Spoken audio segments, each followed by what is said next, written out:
An inmate cries something's wrong in the middle of his drawn-out execution. Our team is in Oklahoma tonight with the response from state leaders there. Wild weather on the East Coast. We're tracking it all. We'll show you the aftermath of the storms. 28,000 Catholic schools across the United States closed in the past 30 years, but do these old buildings have a future? I'm Jason Calvi. I'll have the story next. And remembering a horrific chapter in history. The new movie raising awareness about tragedy in Africa. Those stories and much more just ahead on EWTN News Nightly for Wednesday, April 30th, 2014.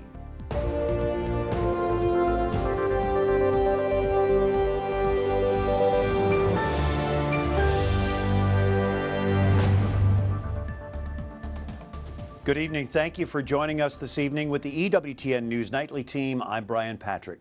Looking at news now, the search for answers is on in Oklahoma. The governor there has put another prisoner's death sentence on hold after a serious problem with an execution last night. The story is getting attention around the world, but I actually want to show you the front page of the Daily Oklahoman. You can see the headline there, Botched Lethal Injection. EWTN News Nightly's Angela Buckaloo is at the Oklahoma Capitol. Angela, what does all this mean moving forward? Brian, the botched execution here in Oklahoma will have repercussions as death penalty opponents question whether states can administer capital punishment that is neither cruel nor unusual. Prison officials in Oklahoma are facing new questions about their execution protocols after an execution went wrong. Convicted murderer Clayton Lockett was set to die by lethal injection on Tuesday, but after the first of the state's new 3-drug combination was administered, Lockett began breathing heavily, writhing and clenching his teeth. There was some concern at that time that the drugs were not having the effect. Prison officials stopped the execution and lowered the execution chamber blinds. It was my decision at that time to stop the execution. Lockett died a short time later. The inmate suffered what appears to be a massive heart attack and passed away. Lockett's execution was the first in Oklahoma to use the sedative midazolam as the first drug. It has been used in other states.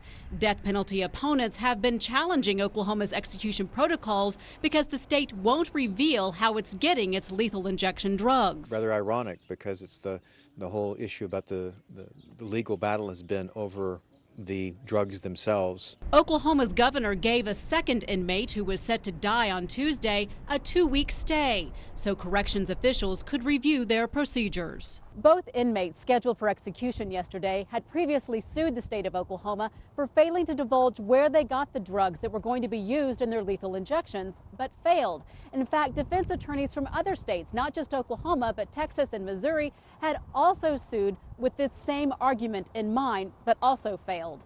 Yesterday's botched execution will no doubt renew the call to know just what these drugs are that are being used in lethal injections and where they are obtained. Angela Buckaloo, EWTN News Nightly. Thank you, Angela. We are now joined by Diann Rust-Tierney, the Executive Director of the National Coalition to Abolish the Death Penalty.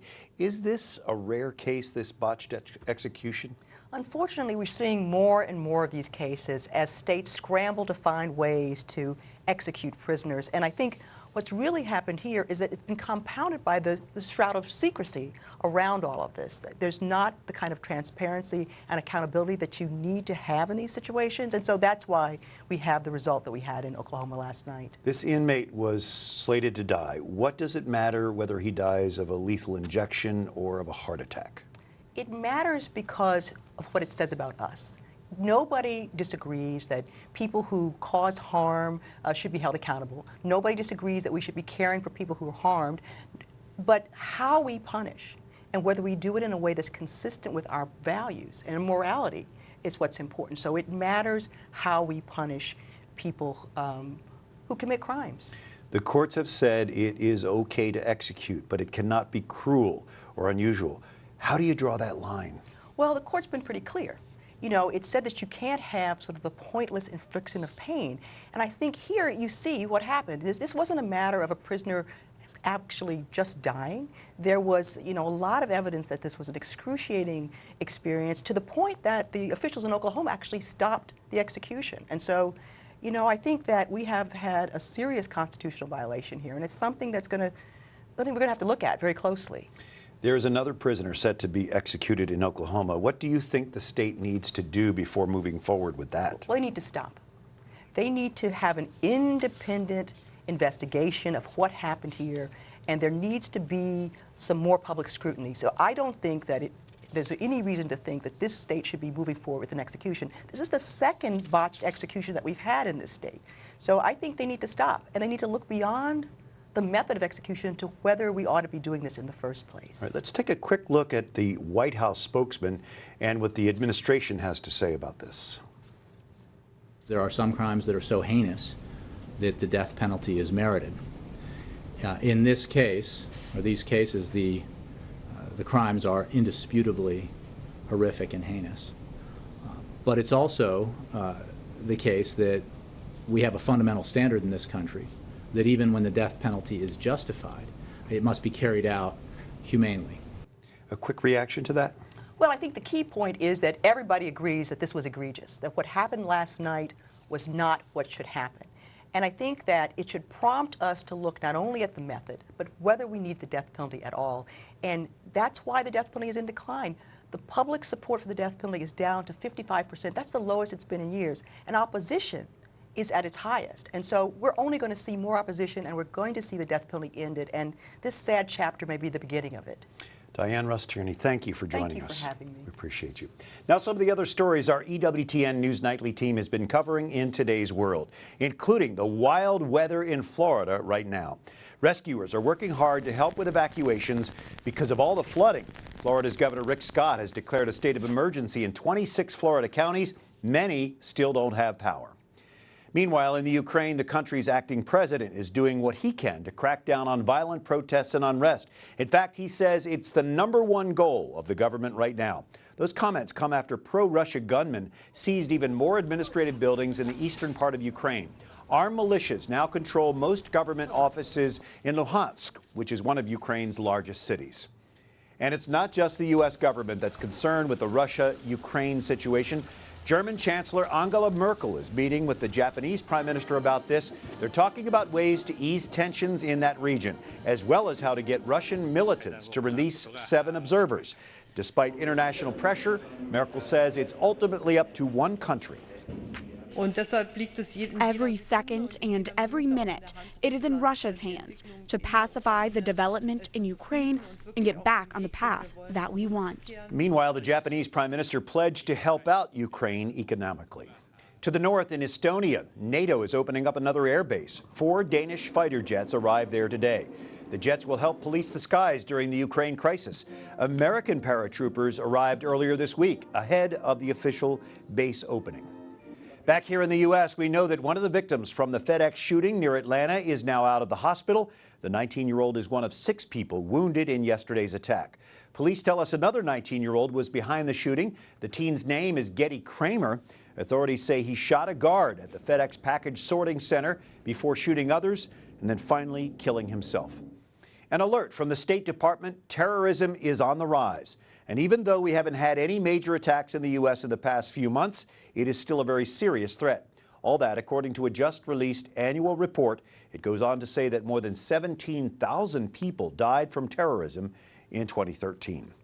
Well, Pope Francis has promised to reform the way the church operates. Tonight, there is a first step in that direction. The so-called Gang of 8 Cardinals, working to make recommendations to the Pope, has wrapped up a set of meetings on pontifical councils. Pope Francis formed that commission as he began his papacy last year. A 3-day meeting of the newly formed Commission for the Protection of Minors begins at the Vatican tomorrow. Well, some of our viewers, including myself, are old enough to remember these days: clergy and consecrated religious running Catholic schools, students getting out of class for big processions like this one. But more and more of that is going away. Today, most Catholic schools are staffed by lay people, and many are struggling to survive financially. A new report is tracking a movement that offers a possible solution to the problem. EWTN News Nightly's Jason Calvi has that story for us.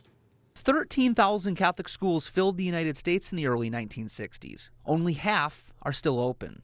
I think it's going to happen more. I mean, the writing's on the wall. Monsignor Charles Pope was part of a board that decided to close some struggling inner-city D.C. Catholic schools. We faced declining enrollments. We were aborting and contracepting ourselves out of existence. That's part of it. And then when only 25% even go to Mass, you just can't continue to sustain things. But the feet of children in uniform still walk hallways at 6 former D.C. Catholic schools. At least what we're able to do now is there's, first of all, still functioning as schools and serving largely the poor. The Center City Public Charter Schools lease the buildings. More than half the income that we earn from these buildings, and we turn them back to the other Catholic schools that remained open. The parish does still use this building for Sunday school, and the rental income means Monsignor Pope had the money to add air conditioning, fix water damage, and strengthen the school's walls. You know, they love to do that kind of stuff, but now they're not going to get through. The Friedman Foundation for Educational Choice put out a study this week on Catholic schools that convert to free public charter schools. Michael McShane's research finds that converted schools have a large increase in students, including an uptick in minorities. I think it's a great thing that more poor minority students have access to a high-quality education. However, these schools cannot do what Catholic schools do, and that is pass along the Catholic faith. This is a public school. Truly, there's no religion classes during the day. There's no prayers offered publicly, but there are still reminders of the former Catholic identity of this school. You can see here this giant cross on the exterior wall. And the lease agreement makes sure there's nothing in the curriculum that offends the faith. Many charter schools are able to mimic a lot of the successful characteristics of Catholic schools, including discipline, academic expectations, and character development, but able to do so without charging tuition. So McShane writes that these free schools can take students out of remaining Catholic schools. He says his research points to the need for programs like vouchers. Clearly, there is pent-up demand for Catholic schools that the tuition barrier is keeping out. And so programs that allow public dollars to follow children into private schools could absolutely be a lifeline to many urban Catholic schools. A lifeline for the country's remaining 6,500 Catholic schools. Until then, the school conversion started in D.C. could come to the former Catholic school in your area. Jason Calvi, EWTN News Nightly. Thank you, Jason. And the Archdiocese of Miami followed D.C. in leasing former school buildings to independently run public charter schools. But the Archdiocese of Indianapolis started their own board to run the public schools in their former buildings. Coming up, Pope Francis preaches on understanding as he continues his Wednesday audience series on the gifts of the Holy Spirit. And a thought-provoking discussion on the president's push to increase the minimum wage. Stay with us.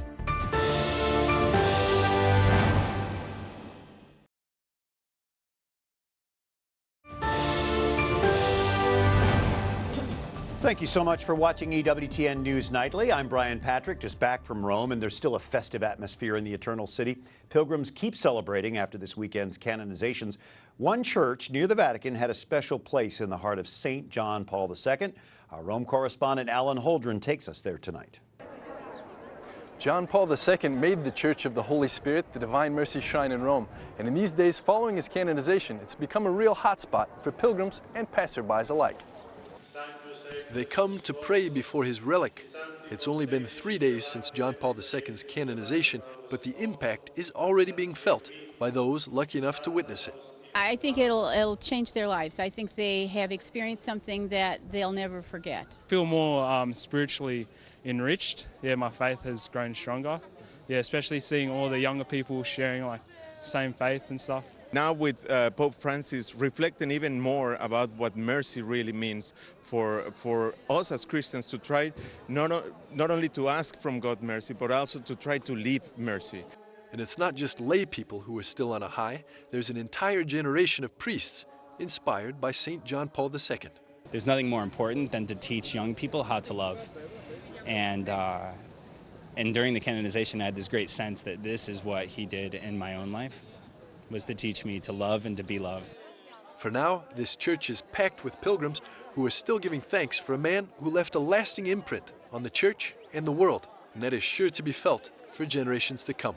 Alan Holdren in Rome, EWTN News Nightly. Thank you, Alan. A large, excited crowd showed up today in St. Peter's Square for the Pope's weekly audience. The Holy Father took extra time visiting with the pilgrims who came to see him, including many from Poland, still in Rome after this weekend's canonization festivities. Hundreds of countries were represented, spirits were running high, and the Pope, of course, taking to the Pope-mobile to get a close look at everyone. His subject today, the Holy Spirit's gift of understanding. He's doing a series on those gifts. The Senate voted this morning not to raise the minimum wage. That bill would have gradually increased the minimum wage from $7.25 to just over $10 an hour. It's a defeat for one of the president's top economic priorities. And in a response to the vote this afternoon, the president took aim at Republicans for what he said they're standing in the way of the number of his policies. Change is happening, whether Republicans in Congress like it or not. And so my message to the American people is this: do not get discouraged by a vote like the one we saw this morning. Get fired up, get organized, make your voices heard. Democrats say the bill would have helped millions of low-income families. Republicans argue that it would have raised employers' costs and actually reduced the numbers of available jobs. Here to talk about that, we have Father Thomas Joseph White, who heads the Thomistic Institute at the Dominican House of Studies here in D.C. Also joining us in the studio again, Gayle Trotter from the Independent Women's Forum. Father Thomas Joseph, what should we know as Catholics, according to Catholic teaching, about the responsibilities of the government regarding the paying of a minimum wage or a working wage? Well, traditionally, the Church has two fundamental principles. The first is that the government has an obligation to try to provide employment for everyone and therefore to make a more inclusive economy function. And the second principle is that the government needs to provide a living wage, meaning enough money for your average worker to help support a family thoroughly. And what we see in a situation like this is people are arguing about both those principles. How do you provide a more robust living wage for people, and at the same time, how do you avoid increasing unemployment, and so keep the economy more inclusive? Both are right. The question is, how do you find a prudent balance of both those principles? Yeah, what do you think this vote means for the American worker? The defeat of this vote, of the bill, is a victory for the American worker, because the true minimum wage will not be $10.10. It will be zero when people cannot find jobs. And if you look at the growth of the economy in the last quarter, the economy only grew by 0.1%. And we know that the CBO has released data saying that if this bill goes through, that there will be 500,000 Americans who will lose current jobs. Now, this seems like something that the business community should decide. Why should the government be involved? It shouldn't. And if you look at the statement released by the clergy trying to support the passage of this bill, they said that every job should enable someone to provide for a family. But if you look at the statistics about who's actually earning minimum wage, there are 3 million people earning minimum wage, and over half of them are under age 25. So not a lot of them are supporting families. Father, what would Thomas Aquinas do if he were boss? Well, the principles of the Catholic Church are based on teachings that Leo XIII developed in the late 19th century from the teachings of Aquinas. What Aquinas shows is that reaching justice in these really complicated situations is complicated. There are people who could agree with what Gayle's just said, and she makes strong arguments. And then there are people who could argue that we could gradually raise the minimum wage. And really, this isn't a debate legitimately for informed experts, economists, and politicians. And intelligent people can disagree. So I think we have to be non-utopian. We have to try to have the hard arguments about the details and try to see how to improve things gradually.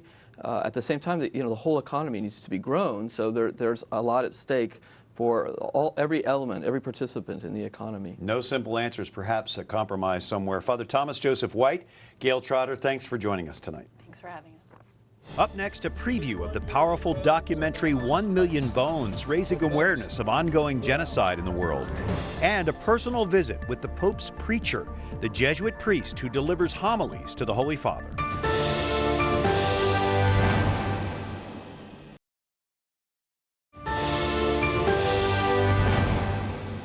All you need is this one symbol to remind us really that we belong to each other.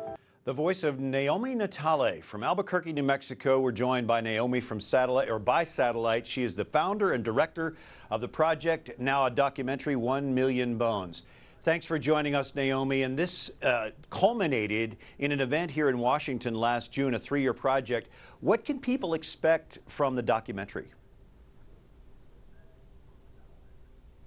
So the documentary really captures a lot of different aspects of that project. You know, as you mentioned, it was over a 3-year effort where people all around the country and from 30 other countries participated in the project by crafting handmade bones that were all brought to DC last June and installed on the National Mall. And so the video, the documentary that was created by Elephant Rider Productions really captures a lot of the participants' voices, survivors of mass atrocities who participated in this project, some of their voices, children's voices, and really what the project meant to them and what it was about. So having conceived this idea and seeing it through to completion, when you looked at this documentary, what were you feeling? It was pretty overwhelming. I know for me and a number of people from our team who worked on the project for so long as well. You know, we were so close, obviously, to the project. It was a way for us to stand outside, I guess, for a little bit of time and understand what it meant to other people.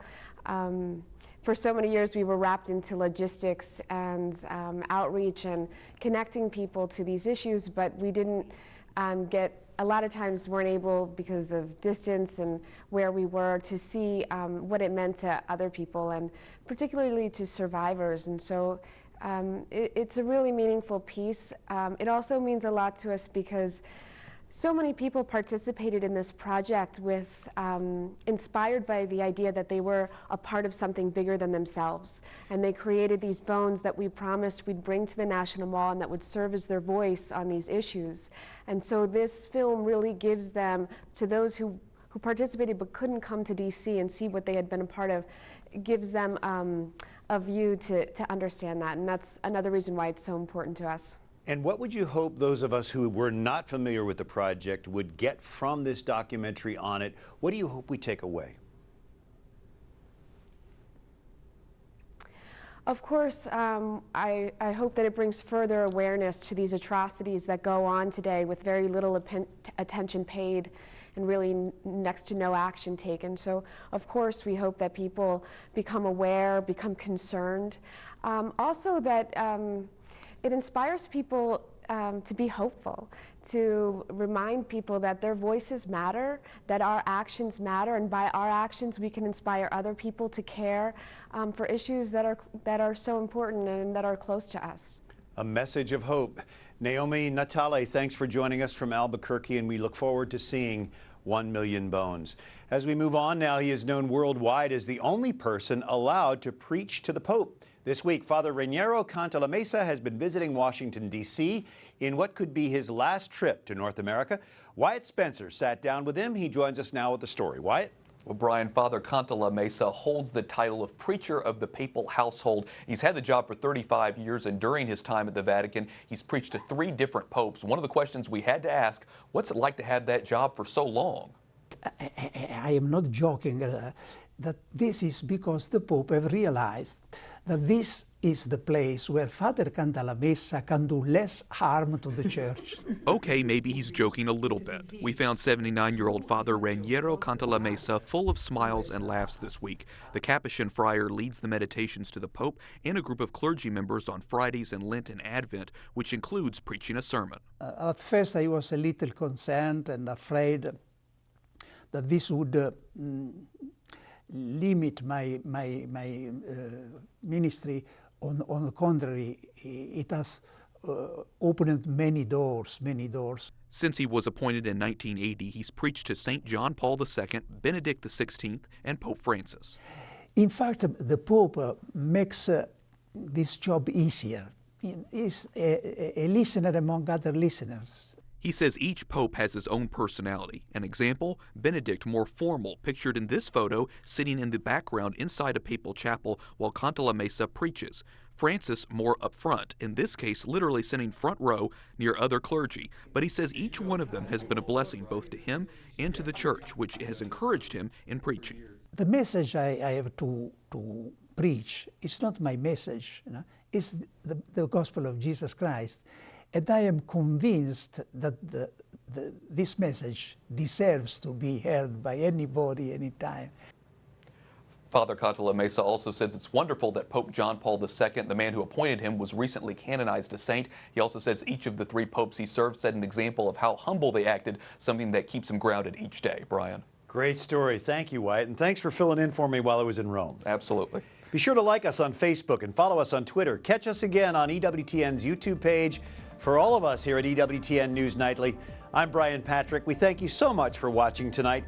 Good night and God bless you.